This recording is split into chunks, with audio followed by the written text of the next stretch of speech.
Pandemi COVID-19 yang berlangsung hingga saat ini tidak membuat warga Palembang mengurungkan niatnya untuk menggelar momen 10 Muharram. Salah satunya di Masjid Agung Joyo Wikromo, di mana Yayasan Masjid Agung menggelar doa bersama dengan ratusan anak yatim pada 10 Muharram kali ini. Dalam doa bersama ini, Yayasan Masjid Agung dengan anak yatim berharap agar pandemi segera berakhir dan tidak jadi masalah masyarakat di dunia sehingga bisa melakukan aktivitas seperti biasa. Selain itu juga menurut Ahmad Sarnubi selaku Ketua Yayasan Masjid Agung menyampaikan pada 10 Muharram umat muslim harus lebih meningkatkan kualitas ibadah. Di 10 Muharram tahun 2021 ini, tahun 1443 Hijriah ini, Allah akan bebaskan kita dari beban antara lain dari COVID ini.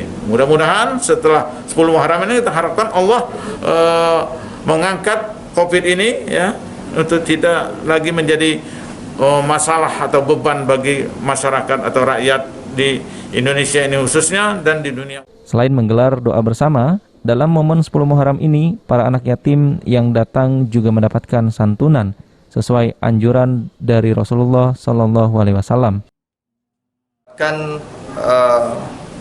Ide untuk sama-sama memotong nasi tumpeng dalam rangka anjuran Rasulullah bahwa di hari Asyura ataupun 10 Muharram ini kita dianjurkan untuk menyantuni anak yatim sekaligus makan bersama. 10 Muharram sendiri berawal dari peristiwa di zaman Nabi Musa. Pada waktu itu terjadi peperangan dan selesai pada 10 Muharram.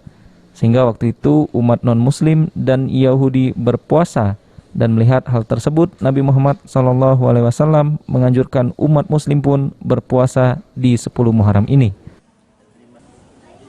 Firman Hidayat, PAL TV.